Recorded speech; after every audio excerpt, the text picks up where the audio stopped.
Hey, welcome to the next episode of the B Schmaltzy Show. We are here with Markeith Gaines of Massive Gains Coaching, and we're going to get into some real stuff here. We're going to talk about what it's like to go from a college football player to a coach in the fitness world. It's going to be amazing. So be ready, be going, and here we go.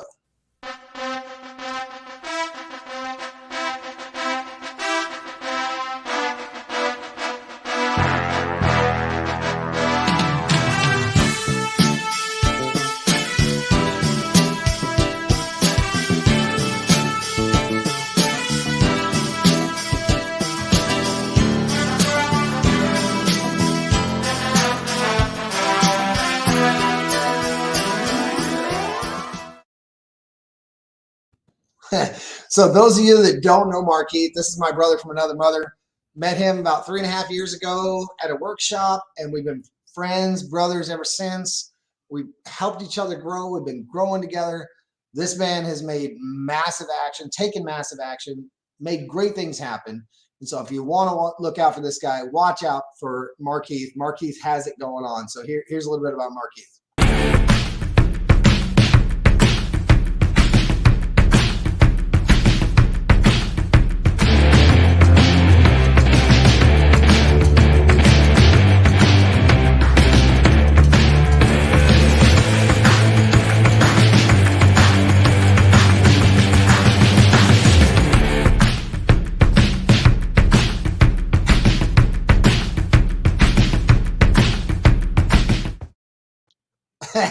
By the way, he didn't know I was going to do that for him today.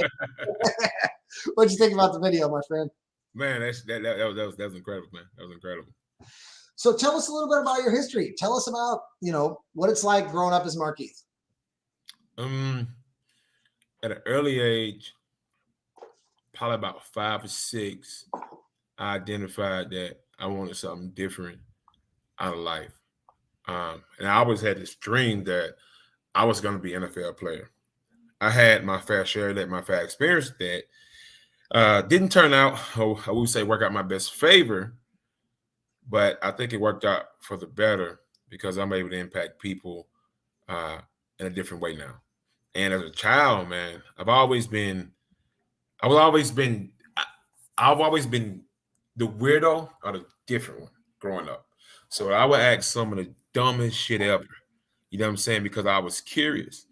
And in reality, a lot of the things that I asked growing up has prepared for it and helped me succeed, throughout my life up until this point at almost 32 years of age. It started at an early age, man. I would always be the person to ask the question. I've always been bold. I've always been the person that's willing to get in trouble.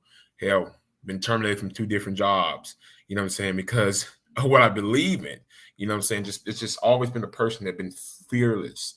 You know what I'm saying? If I had $19 million in my account, I spent 18 million of it. I've been that type of person my whole entire life. And, with that experience, man, I had some trial and error, growing up, I struggled, you know what I'm saying? Well, I thought, would say the story made me believe, because that's what the belief system in my head. I struggled with comprehension and completion. I felt that, I was misunderstood. So I failed the first 6th and 7th grade, growing up. I failed the first 6th and 7th grade. And it was a lot of it's a misunderstanding, and later on, as I got older, I excelled in school. And I think a lot of it, man, was from experience. A lot of times I tell you this, and it's something that I always say, it's a quote I always live by. Any man that plays life, safe is someone that would never discover the true outcome of opportunities. Anybody that plays life safe or play the position safe, they'll never discover the true outcome of what is possible. And I think that's opportunity. And, we've been in entrepreneurship for about 3, maybe 4 years. was in entrepreneurship 3 or 4 years, and it's popped back 2017, 2018. I've been floating this thing since 2015, but probably 2017, 18, that's when it really hit hard. You know what I'm saying? That's a year where I was maxing out my credit cards. You know what I'm saying? I was taking trips. I was doing the things that I felt like, man, I got to be one of the dumbest ass in the world. I took my car. I literally took, when I was driving a Chevy Camaro, I took the car payment money. I never told anybody this. And that's how I got to Austin, Texas at the time. About 3.5 years ago. Really? Yeah, I took my. That's how you got to Austin. Yeah, so I got to Austin. I took the car. I took half of my car note money, half of my car insurance money came in Austin. And then in hindsight, man, it started to pay off, man. Not right away. You know what I'm saying? You got to plant seeds and then you start to harvest. So it took me from 2015 up until about, the end of 2020 to start harvesting. It took me over 5 years. And, people would ask me, what's the key? She said, hey, you're going to have to share that title. By the way, I forgot to warn you, we're going to interact with the guest here. Okay. So you don't have to if you don't want to, but yeah. Yeah, it's cool. So, I mean, you got that, but let's go back further. You tell me your story. Didn't you have to repeat a grade growing up? I failed the first 6th and 7th grade. Yeah. I failed 3 grades. What was that like? Man, I was bold, man. I would stand up in class and tell the teacher that I'm not going to be a school teacher. You know what I'm saying? I have to get rich so I can take care of my mommy. And being a school teacher, you know what I'm saying, ain't going to take care of my mommy. I don't feel like it. I was that type of child growing up, but I think that the way I might have said it, because I am a red personality, might have been interpreted the wrong way.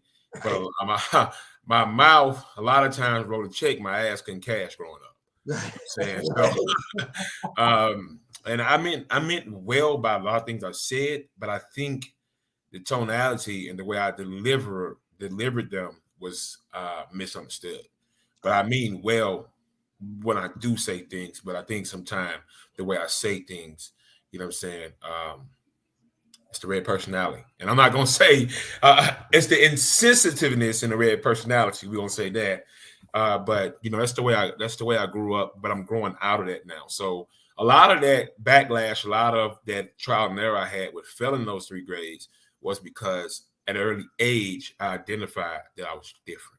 I identified that I was going to be able to do things for my mom, you know what I'm saying, do things for my family. I was going to be that 1 percentile of my family. And then right now, it's happening. You know what I'm saying? It's slowly but surely happening. But we're taking the stairs, and eventually we'll better take the elevator up and down. You know what I'm saying? Eventually. So early on, I knew that I was going to fail forward, fail fast, fail now. And at an early age, I was going to fail forward, fail fast, and then fail now. You know what I'm saying? My whole life was adversity. They just called me Can't Get Right when I was little, man. You know what I'm saying? Can't Get Right. That was a nickname for me, man. Can't Get Right. So I took everything people told me that I wasn't great at, and I embraced it. Nice. I embraced it. So, and that's how I learned how to not be defensive, but I learned to listen. Someone told me earlier on my TikTok that some of my content doesn't correlate very well, and I asked them why, and I took heed to that. So I've been that way, and that's one of my big strengths is that I take constructive criticism, and I take it and I use it to my advantage. Yeah. All right. So fast forward a little bit. When was it a teenager or your early 20s? You went through this natural disaster. So back, I was about 15 to 16, 2004 or 5. We went through Hurricane Katrina, lost everything. Literally had a rooftop left. We're staying in my grandma's house in a small town called Goshen, Mississippi, right outside Biloxi, about 20 minutes outside Biloxi. If you ever been to Mississippi, you're probably familiar with Biloxi. A lot of casinos, a lot of drinking, a lot of partying. Where everyone from here goes. So at an early age, we went through that. And that was another experience.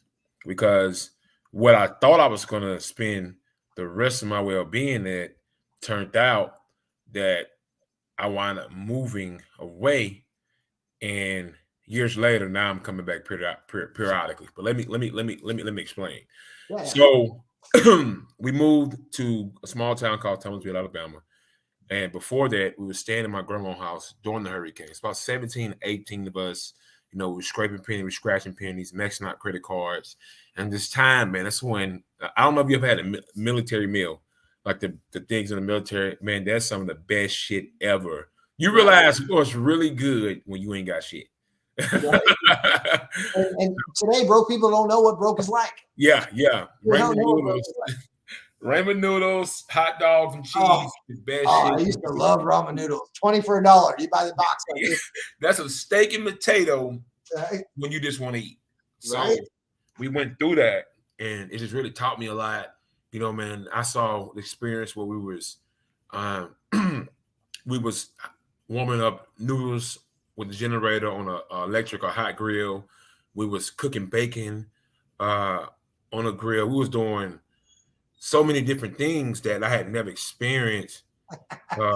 Yes, I did, Nick. It's 2 years since Markeith is the only guy that's ever seen me without a beard. Yeah. I just noticed that. So, damn, I just noticed that, man. Damn, sure did. And so, man, it was just one of those experiences, man, where it taught me that because if you don't, there's a quote said, if you can't invest, I mean, and this is an adjective, if you can't invest and save off what you really already have, it's almost impossible to invest and save when you 3x your income. All right. So that's the same thing. If you can't appreciate what's already in front of you, it's going to be impossible for you to appreciate the long-term harvest. Right. So at an early age, that experience taught me to appreciate soap, appreciate water, appreciate toothpaste, because we went without many of those things for an extended period of time. So it taught me to appreciate, a lot of those things at an early age. And because of that, now I won't say I live frugal, but I live very modest. I'm very simple, very, how can I say it? Very discreet and just very, very, routine oriented. You know what I'm saying? So I don't really go out my routine a lot. Every now and then, if the wife want to do something, but I'm just very simple. And that situation was a humbling experience that caused me to amplify simplicity in my life. Right. You know what I'm saying? Realizing what's really important and what's not really important. You know what I'm saying? And I'm just really thankful for that. So that happened, and then we moved. Yeah, I understand. So you're right. and that was experience for me. And then we moved to Alabama. We moved to Thomasville, Alabama. I stayed there maybe 6 months. I was like in 10th grade. It's like 2004 or 5. And we moved to Thomasville, Alabama. And then from there, we moved to Mobile, Alabama. And that's where I spent, I think, from the age of 15 to about 18, 19. I graduated high school. Then I came up with Arkansas, where I've been the past 13 plus years since I came on scholarship that many years ago. Right. And I've never really lived back in Mississippi since then. So, and I think if it wasn't for Katrina, I probably wouldn't be where I'm at now. I think God sometimes sends a storm, and to us it might be a storm of destruction, but in disguise, the storm can lead us to other opportunity and possibility. And I think I would have never been where I'm at today if it wasn't for Hurricane Katrina. Absolutely. And I went through Michael, so that's how you and I had that conversation early on when we first met. Right. You went through Katrina, we went through Michael, very similar category 4 or 5 storms. So tell me more about this college, though. I mean, you went to Arkansas. You went through your high school football and then got into college football. Let's hear more about that. Well, I went to Arkansas, University of Arkansas, Central Arkansas. Played there 4 years. Graduated. Was a 2-time first-team All-Conference player. Yeah, that's a good question. It's a good question. How do you? Okay. You want to see it again? How do you change from not needing schooling to being to getting a scholarship. Simplify that. Yeah. Let's go back to he's working on that. Okay. Talk about getting into high school and college football. High school, man. I've always a lot of things I share now. I've always been like that. I've always been of size, but been really, really gifted. You know what I'm saying? But yet, I didn't really start playing sports until late. So I was a late bloomer. I played a little Pop Wonder. Played 4 years of high school, and then 3, and then got a scholarship at a small D1 level school. I went there. I did really, really well, but I was undersized. And my 4 years there was really, really great. You know what I'm saying? As you see, I still live about 10 minutes from the campus. It was really, really great. A lot of experience. And I think me being 10 hours away from my home for the past 13 years has helped me become the person I am today. So I'm really appreciative for the University of Central Arkansas. I'm really appreciative for the community of Conway. Conway is, if you're familiar with Little Rock, is about 20 minutes from Little Rock, Arkansas. I'm very appreciative of what's been in front of me. So my experience in college really well. I got degrees, you know what I'm saying? I got out of college. I was working at a factory, loading feminine products in boxes. So I did that for about 6 to 7 months, and it was 12-hour shifts, man. It was like repetitive shifts where we come in at 6 in the evening, get off at 6 in the morning. It was only making like $9 and 25 cents an hour. And I never forget, I ran into one of the former coaches, or actually my position coach, and he told me, man, you got, degrees. What are you doing working there? He's like, you're going to work yourself in the ground. Didn't know what I was going to do. So I wound up getting in the door with Waffle House, working at Waffle House. I became very successful in that, multi-unit manager. But then I just kind of got, I don't know, man. I just felt like there was more. So I went to soul searching, man. Moved up really quick. They was talking about moving me away, possibly moving me away, giving me a comfortable 6-figure salary, saying, put me in some other positions. And I just wasn't comfortable with that. And one of the reasons was that, we only got 1 weekend off every single 6 weeks. Great company, great people, great culture. But I was thinking about the future me, wife, kids. And I couldn't see myself going to work on Christmas morning or Thanksgiving morning knowing I had a family at home. Just couldn't do it. There was more to life than spending 30 years working holidays with a company any company, to be honest, that I took my last breath tomorrow, they were going to open it up the next day. Right. So we're just being honest. So, and I started looking at that. So I went to another company. I've actually had some really, I was blessed in management. So I had some really great experience in management. I went and I left. I went to Bed Bath & Beyond, and I worked there for about close to a year. And man, I started to realize again, like, this is just not it. Like, coming in, and I'm young. I'm 24, 25 at the time. I'm a department manager. I'm over 7, 8 departments, and even though I was in a great position, I still wasn't fulfilled. Something was missing again. And I wound up resigning from there, working on those swing shifts, man, coming in at 11 in the morning, getting off at 12 at night, then come back in at 9 in the morning. I was young, full of energy, and I just felt like, I wanted to live abundantly. So then I left and I came to the company I'm at now. And to make a long story short, it was a repetitive cycle. And then I made a decision around 2017 that, I was going to take a leap of faith and get into entrepreneurship. I tried some network marketing companies. I didn't have much success in network marketing. I don't know why, but I've been 3 times more successful. And I love network marketing. It built my character, it built me as a relationship, but I've been 3 times more successful as a coach and a pioneer than I ever was in network marketing. Yeah. Don't know why. Well, I know why, and I'll get into that in a second because I know you, brother, and I know you, and I know because you inspire people. You help people grow. You help people grow just like you've grown, and I know that about you. Let's go back to the college football. You kind of skipped over college football. Let's talk about what happened in college football. How that happened. I mean, you went into college football, and then you actually went to try out for the NFL, didn't you? Yeah, I tried for the NFL, man. I had 2 trials, man, and then that's what led to that. That's what led to me the grind, and maybe I missed that part. But yeah, you're right, man. So I kind of felt like life was over with after the Buffalo Bills. I had 2 trials. My first pro day, I killed it. Like, you know what I'm saying? I think I weighed 265. It's a good question. No, it was for advanced and health nutrition. So I weighed 265. I think I ran a 4.6. I had all the credentials, man.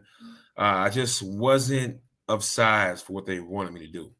And so I had what you're not of size? Are you freaking kidding me? No, like I mean, like seriously, you're not of size? Hang on. Height, let me pull something out here. Let me pull something out here. This is a guy saying he's not of size. You see this? This is a guy saying he's not of size. All right, but I just want to make sure we're clear here. So they said that no, I wasn't of size, I wasn't tall enough. And the Bills coach said he really wanted to take a chance on me, called me to play fullback, and never heard from him again. He was, it was a split decision that I probably couldn't play fullback in the NFL, which I can catch. I can do. I was a hybrid. I was really athletic for my size. We'll leave it at that. And he just didn't feel that it was a fit. So I browsed and I worked out and I did some other things, and eventually, man, I just kind of just gave up on it, man. And like I said, that's when it led to me getting into entrepreneurship, getting into management. I still had the drive to be successful, but I was unfulfilled even then. And a lot of my unfulfillment came from me leaving those jobs because I was chasing that same high from football in the corporate world. Because I was the man in football, but in the corporate world, I wasn't hitting on shit. I was Joe Blow that was out of college looking for a job. I used to be, couldn't be. As my granddaddy would say. So I want to talk about what I used to be in football, but in the corporate world, that ain't gonna get you nowhere. And man, I really learned, what I'm saying, like, man, this really was a humble experience, man. Like, you never know what windows or what actually is going to, what actually can be gone until it's gone. Because a lot of things happen in spurts, and a lot of things have a short window of time, and we don't know it. Tomorrow I might wake up and I might decide that I don't want to do Markeith Gaines coaching anymore. I might want to go into real estate. I don't believe that's going to happen though, because, but I'm just saying. I'll kick your ass if you say something like that. So that's me, little me versus. So, and I think that's what a lot of it was, man, those trials of error experience. And then I had some experience some financial rut where I had to sleep in my car for a while.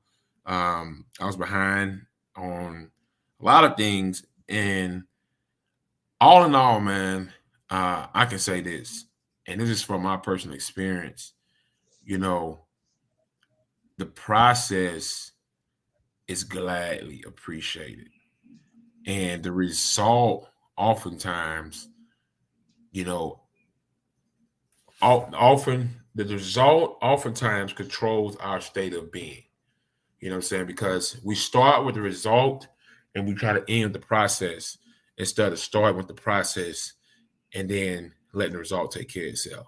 Right. And my whole entire life, up until about 2 years ago, I was starting with the result and then trying to go back and go through the process.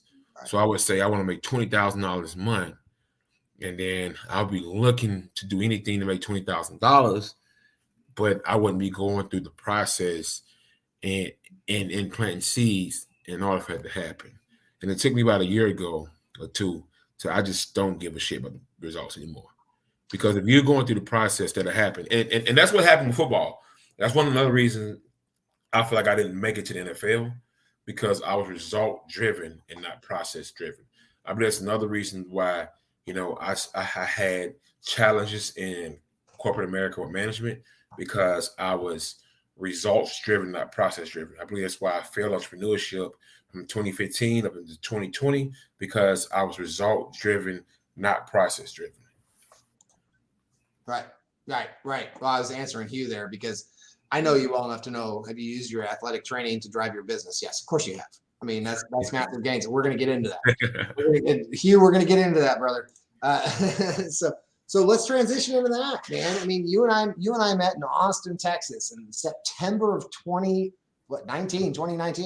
Yeah. 2019. So this guy and I met at a workshop in Austin, Texas in 2019. And this is all about us learning how to market online, market our businesses online.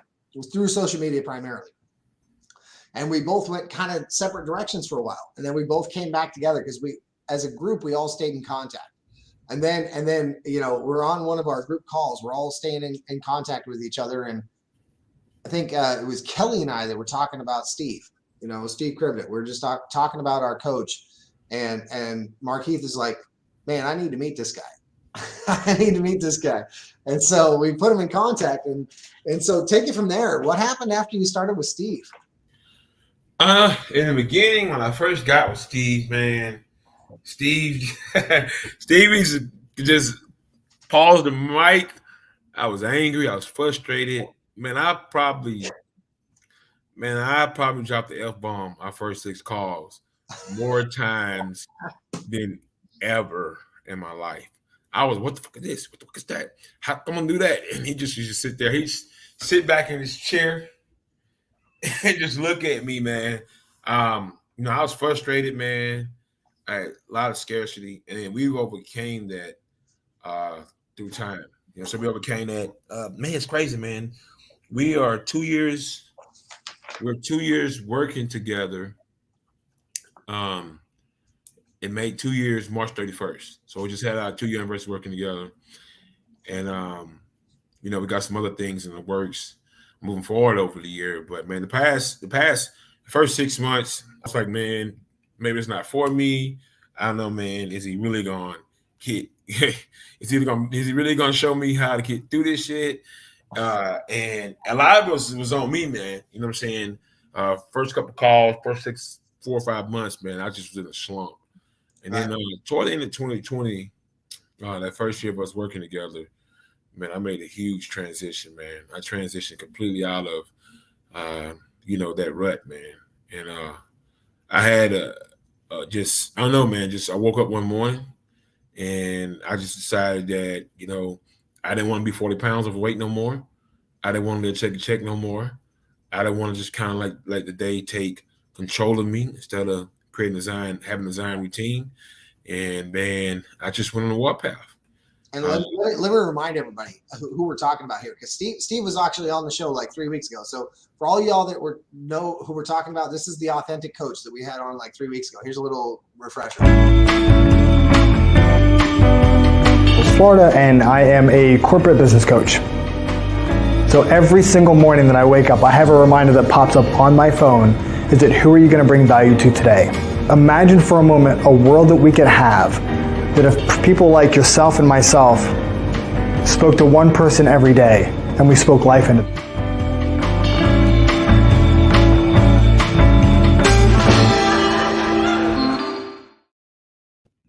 So when we're talking about Steve Krivett, we're talking about Steve. That's who we're talking about. You guys saw him like 4 weeks ago on the episode we had 4 weeks ago. So just wanted to give that. That's Uncle Steve, man.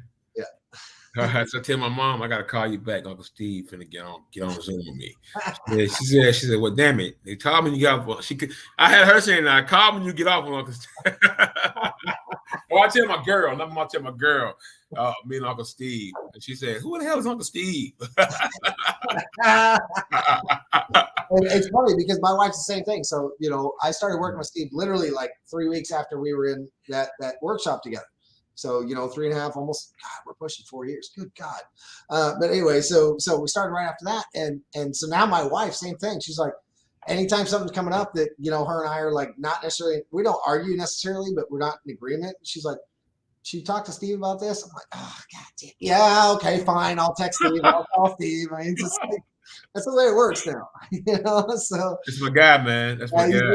he is the authentic coach. He really is. He's the man that's changing worlds, changing lives.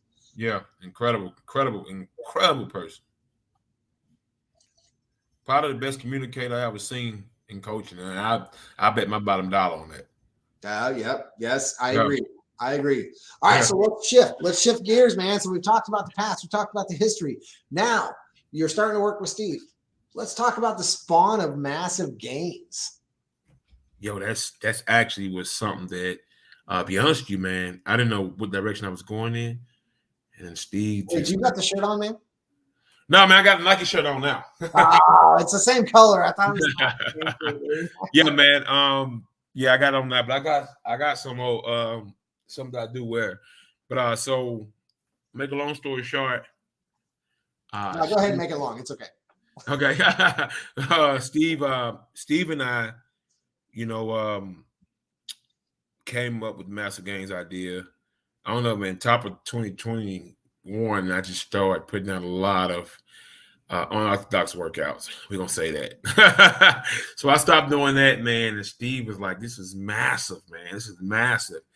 And then one day on the call, he was like, you know what? I think you're Massive Gaines. So I just instantly, man, and we went and I sat down and talked to the wifey, and we created the embroidery and logo, and man, it's been history ever since, man. So I'll give you a short story. You know what, man?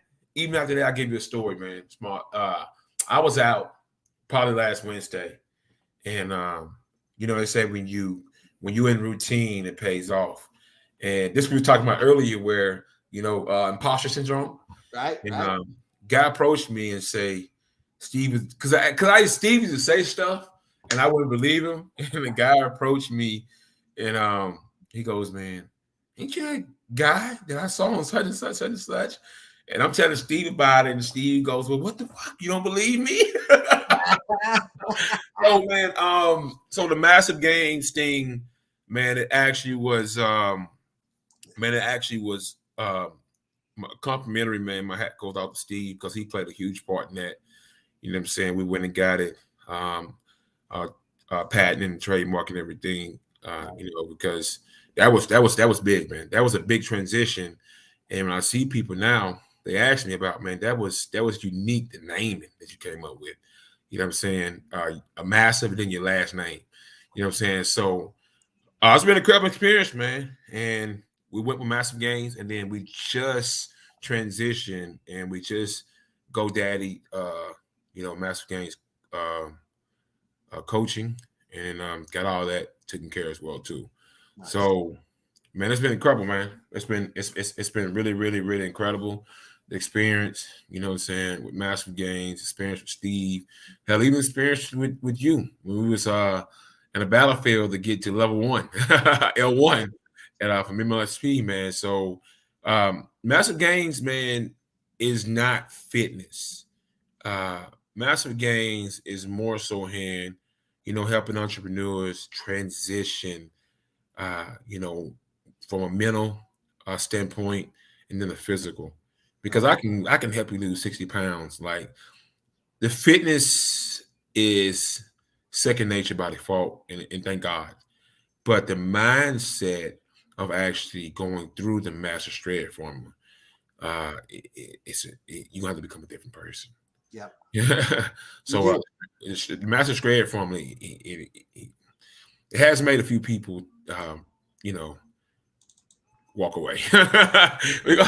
We'll leave it at that. But so and with that, man, with that is more of a mindset, man, because losing 60 pounds is great. Right. But once you lose 60 pounds, the transformation of who you become is vital. Yeah. So let me hold you real quick. So when he says he can help you lose 60 pounds, let me share something real quick here. That there's no sound behind this, but I'm gonna play this. I'm gonna play this shit so you guys can all see this.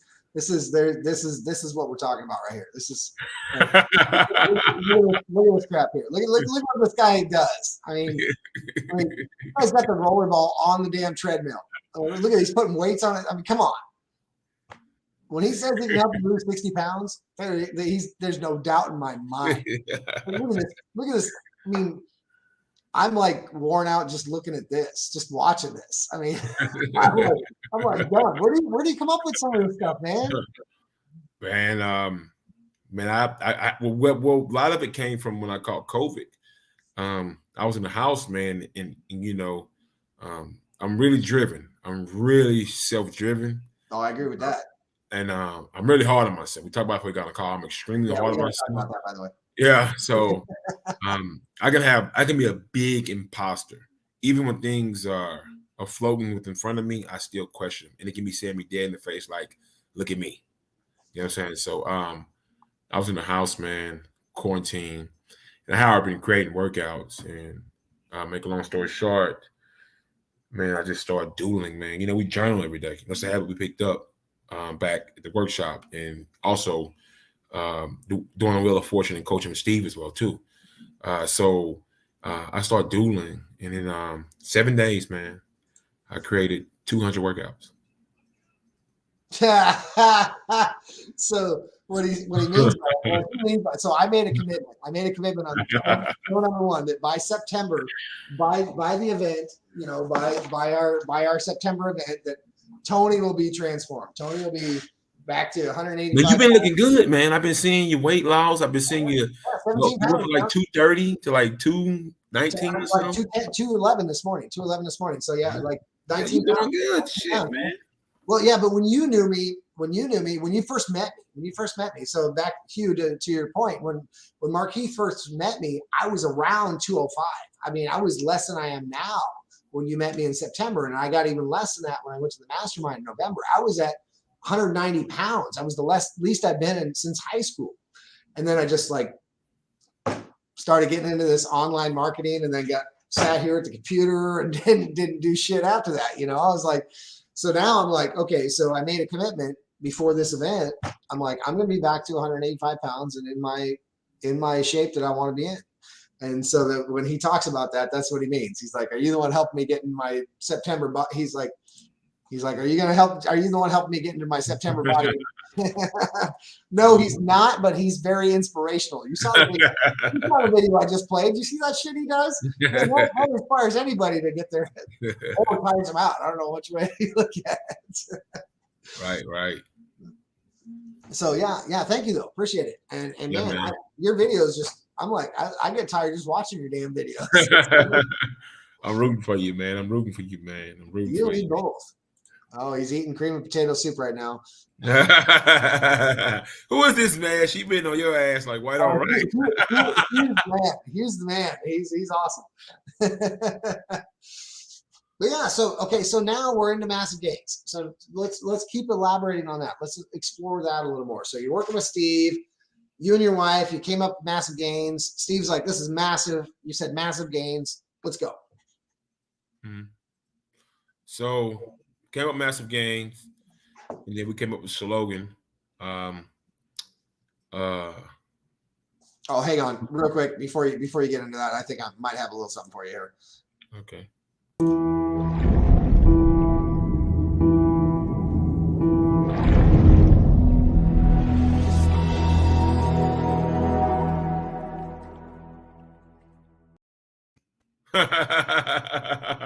Yeah, man. So we came out with a slogan, a negative thought. It's oftentimes just a viewpoint and story. Right. And that was actually created from Steve. He just don't remember it, but I took that shit and ran with it. Right. You know what I'm saying? Well, he's all about the stories, man. Yeah. And I put it on a shirt, and man,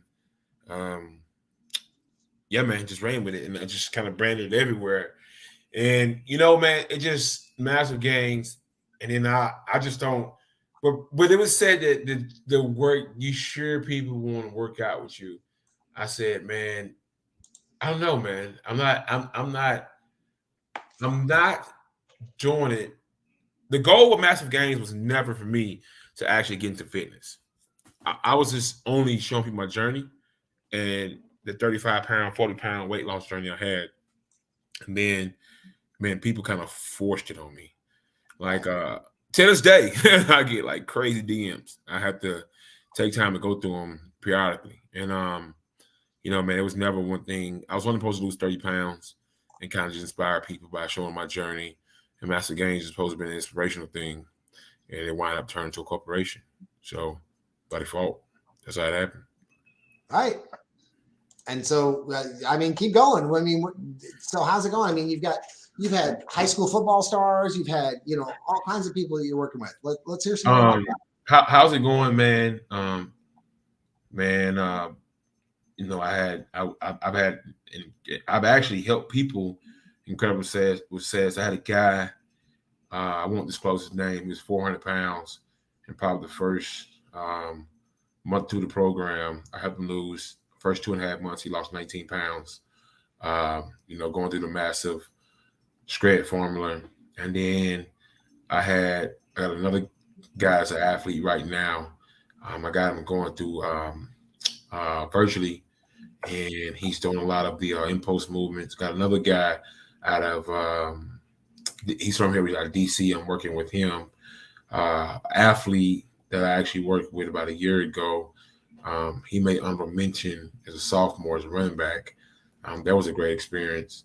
And then I also have the transitional side where I actually show people, you know what I'm saying, in depth of actually how to, you know what I'm saying, use their platforms and also use what they have to market, you know what I'm saying, communicate. So it's a lot of umbrellas upon a Markeith Gaines, man, you know what I'm saying? It's quite a few umbrellas. So like I said, man, I had to go with coaching. I couldn't go with fitness because I love the upfront coaching part. I actually love the communication and business side. You're going to hear something here. I'm sorry. I just saw this one. He knows I'm a Seahawks fan. He's so he's like, if you work with any Seahawks. No, man. They traded Bobby Wagner to piss me off, but no. Right. Traded Russell Wilson, released Bobby Wagner. I'm like, come on, man. Yeah. What are you doing? No, man. So with that, you know, I've helped people on different with different variations. So it's kind of like a hybrid because I still can communicate and help people grow on the coaching side, help them grow in business. I also, you know, help people, you know what I'm saying, with showing them how to market themselves, you know, as a fitness influencer or fitness coach, whatever you want to call yourself. So we had a few umbrellas brought in there, and it was brought to the brightening of my eyes by the great unlock your unlock your greatness, Steve Cripper. So it was brought to me by Steve that he's like, how about future Seahawks? I was you know, so that was the thing, and man, it's been really incredible, man. You know what I'm saying? And we got quite a few clients online, mostly online. We transitioned, you know what I'm saying? I think upward of 10 clients online. And man, we got some other things in the works, you know what I'm saying, to help them transition and grow as entrepreneurs. So we work with entrepreneurs primarily because what's entrepreneur's favorite line? I'm too busy to work out, or I can't find the time to work out. So we find the time for their ass to work out. I love it when somebody says we don't have a time. I'm like, all right, let's explore where you spend your time. Let's find out where you spend your time. Oh, you spend 2.5 hours watching TV every day. Right. Let's take a look at that. Right. So, like, I give you an example, and we're talking about intensifying an hour, right? We helped them with that. So, before I got on this call, I was meal prepping. I'm almost done my meal prep. Nice. And then I knew this call was coming.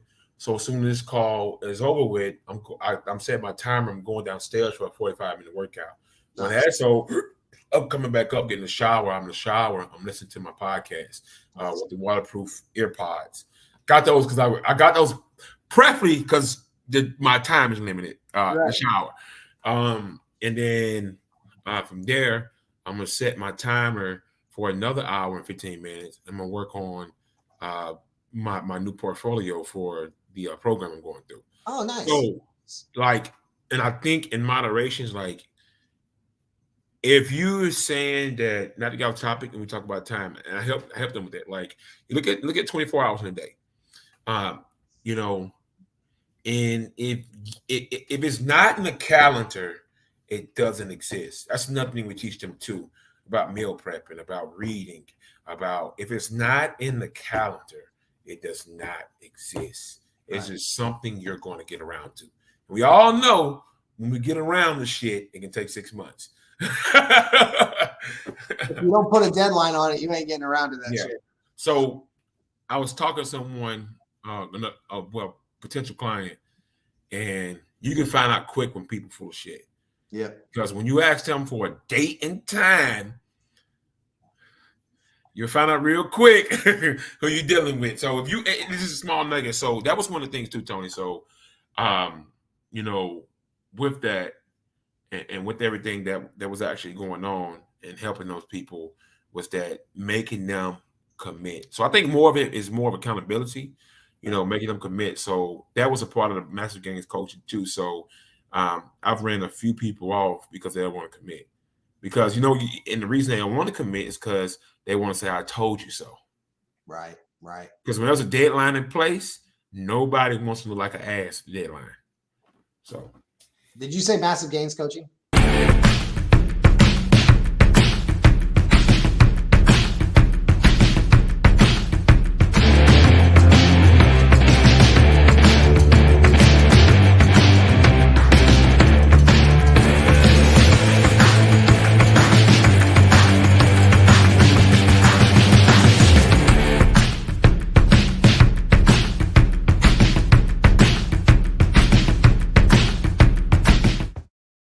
Yeah. Hey, man. Sorry, I had to throw that in there.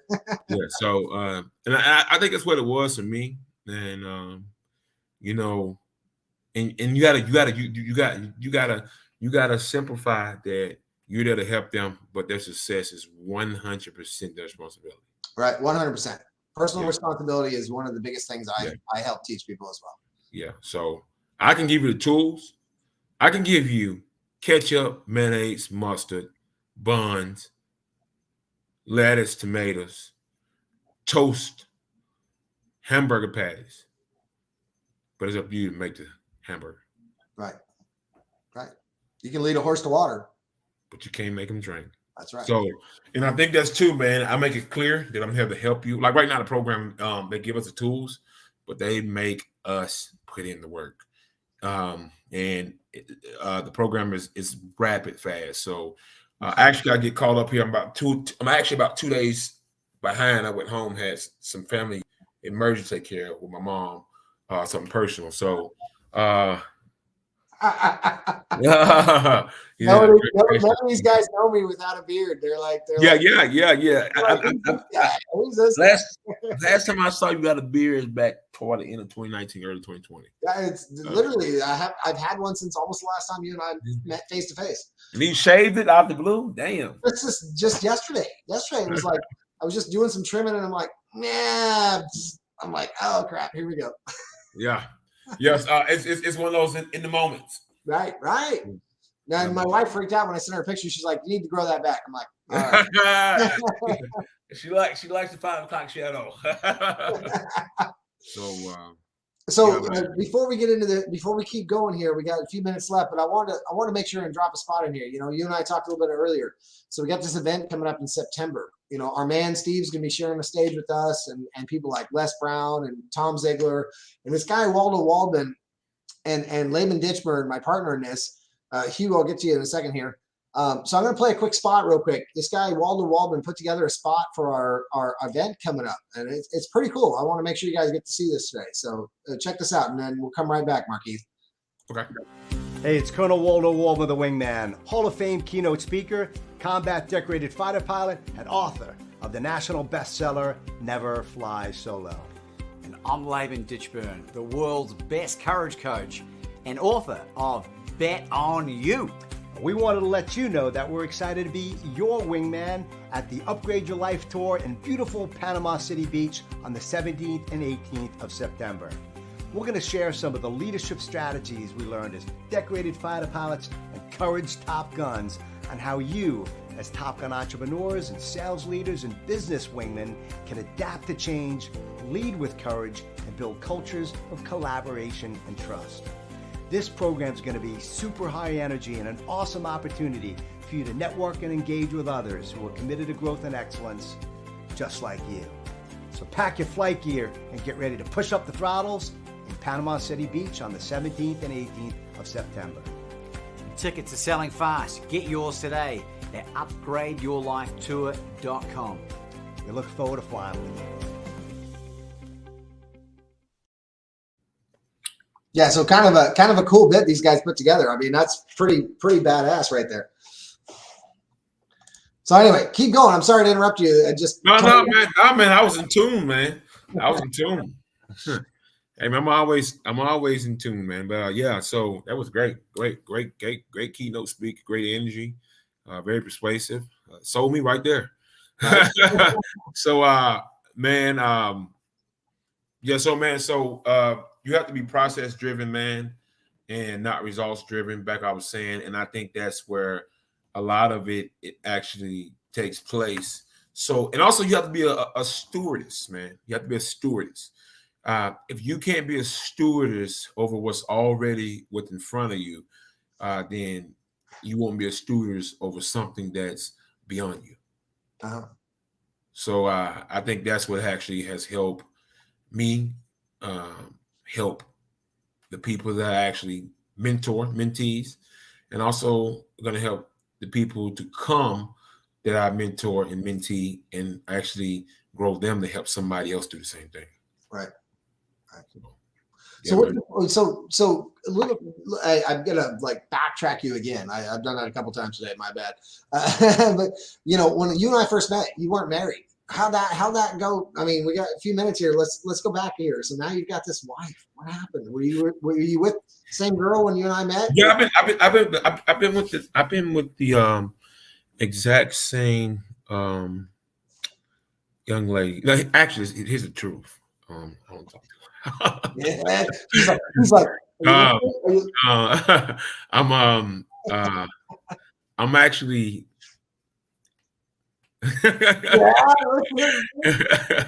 he's paying attention right now. He's waiting to see if she's actually listening to this. Yeah. So I'm actually in the process of planning and everything, and yeah. Wow. So this is my affirmation right now, man. So you know, and I didn't decide to I don't know, man. I just started practicing it, man. It's like how you speak something to existence, and then I actually amplified it, man. You know what I'm saying? So I spoke it to existence. So I just naturally stopped calling my girlfriend. I just stopped calling my girlfriend and started saying my wife.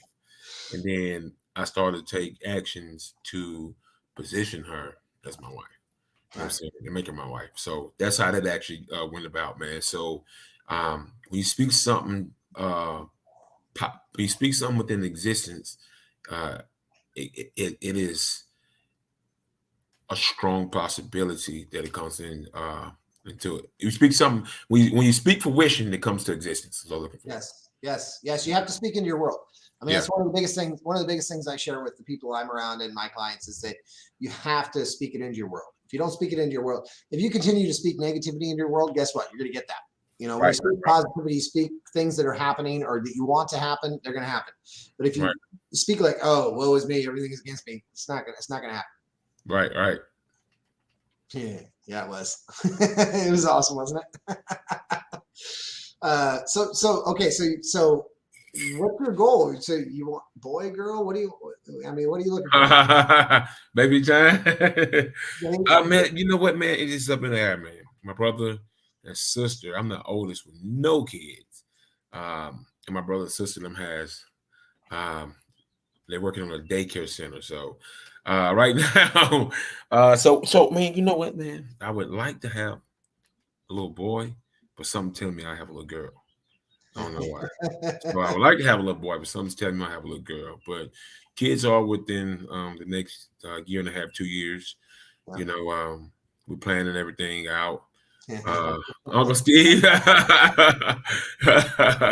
And so we're planning things out, man. And then, you know, man, and I also think, man, I had a commitment problem too. You know, I think that's what took a while too, man. I've always struggled with commitment because I didn't want to be disappointed. You know what I'm saying? So I had a commitment problem. And just wasn't with hers, with my business. So a lot of life are committing to being focused or committing to sticking to something, and even through the good and bad. I had a commitment problem. I think that's what actually, you know, held me back from making a decision to go on, you know, making my wife. So that was a big part too. So yeah. But you made that leap, bro. You made that leap. And one thing I know about you is you don't shy down from a challenge. And no, man. And so having that commitment may have been a challenge for you, but you rose up to that challenge, and now you're committed. And now you're on to the next commitment. You're on to making that baby, man. Yeah. By the way, hold on. Pause the brakes. Hold on. Pause the brakes. You know, he's on to that. So you're pause the brakes, man. So next step. I think that was a huge thing for me. And then, you know, I had now I'm starting to, you know, I've been burnt so many times. So it took me a while to just, you know, grow onto people. And then I'm an extrovert, but I was so extroverted and I had so many bad experience, it made me become introverted and have less communication, less commitment to things. I feel that the less I communicated and the less attachment I had to things, the better my outcome was. In reality, the shit was making me miserable. I was very miserable between 2018 and 2019. I wasn't a very pleasant person to be around. And I played the blame game. You know what I'm saying? I played the blame game on everything. Victim card. You pulled the victim card. Yeah, all the time, man. Man, yeah, this shit not, yeah. The reason why that happened because they didn't listen to me, and I told them such and such. I was victimized for about, I want to say 13, 14 months. And then finally, I remember one time, one of my mentors, he's an older guy, that was right one day, and he told me, you know what, man? All you do is complain like a little bitch. And then so clearly he didn't know you as well as I did, because I'd call your ass out on that shit. Yeah, he told me that, man, and I was like, whoa. You know what I'm saying? Like it went from here back up here, back down there. It tore me inside out. I was like, whoa. I was like, and that was a wake-up call, man, because I was always complaining. I was complaining about my job, complaining about investing in coaching. I was just complaining. It can be not anything to complain about, and I find some shit to complain about, because I had trained myself to complain so much to where I thought complaining was okay. I thought complaining was something that would actually make me feel comfortable or make me feel like the shit I was doing was okay. Right. Yeah. Right. Complaining about how things weren't good for me instead of, in reality, I wasn't doing what I was supposed to do. Yeah. And so what are you doing differently now then? When I found myself complaining, man, about something, I look at the possibility of the outcome. So today I had a situation where, I still work. I'm a distributor for a manufacturing company. So we was, dropping bulk products off in a Penske truck, and in the back, man, it was like crazy. It was just disorganized. And I wanted to bitch and gripe and complain, and something told me, for what? You can't fix it. So a lot of times, things we complain about, you know what I'm saying? We go from a positive connect to a negative disconnect, and all is because our story, meaning belief. Okay, I'm in a Penske truck. I got to make the best of this, and that's the end. That's the end. That's the end. That's your story. That's it. Quit making shit up. There's nothing else in that. Yeah. So, and that was one of the things, man. Okay, I'll give you an example. Like, man, I was like, damn, I got a meal prep when I get home. That shit is time consuming. I gotta calibrate, measure. I just want to throw the whole fucking pot across the room on the wall, let it stick. You know what I'm saying? And I said, okay, I did meal prep. I was out of town yesterday. I get home today. I have to meal prep. The end. And when I start putting the end, what we want independence, then complain once we have it. Yeah, it's true. That's a quote there. You need to save that. But and that's kind of what it was for me, man. You know what I'm saying, to sum it up. And I started saying the end after every single thing. So I give myself time to complain. I train my mind to say the end. At first, I was saying the fucking end. You know what I'm saying? I trained my mind to say that to myself. Okay, all right. I got to figure out how to pay this $4,000 coaching invoice. The end. Just, wait till you meet my friend Laban. That guy drops F-bombs like every other. I mean, that guy's like he'll say the F and N. He's like the F and N voice. The guy that made the event. He's that guy. He's that guy, man. I'm telling you, the guy that you just saw in that promo video, the guy, the shaved head guy, who was in the with the pink jacket on. That's Laban. That's the guy I'm talking about. That guy curses like that guy drops F-bombs like it's crazy. I mean, he was staying with me for a couple weeks here recently, and I'm like, dude, my kid's around. Will you? Yeah, I had to do that. I had to do that with Steve in the beginning, like chill. But I'm not, man. So see, Ryan knows. Ryan knows that's effing true. Laban Pittsburgh. Oh, Laban, effing. Okay, yeah. So, man, make a long story short, and that kind of was my experience, man. So, even now, I was away taking care of my mom, and I'm kind of a tad bit behind on my studies. I got to get caught up. The end. Yeah. All right, brother. Guess what? We are about out of time. So let everybody know who's watching today and who's been watching. How can they get a hold of you? If they want to upgrade their mind, upgrade their business, and upgrade their fitness, and be a part of Massive Gains coaching, how do they get a hold of you? First and foremost, I would tell you too, because we get a lot of DMs. You can find me on Facebook at Markeith Gaines, and then in my bio, I would tell you to fill out the Google form application. That's the only way that you would 9 times out of 10 get me on a phone call. I use the Google form about 85% of the time. You know, so every now and then somebody might slip through the cracks and get on a phone call. But you can find me on Instagram at Gaines Markeith.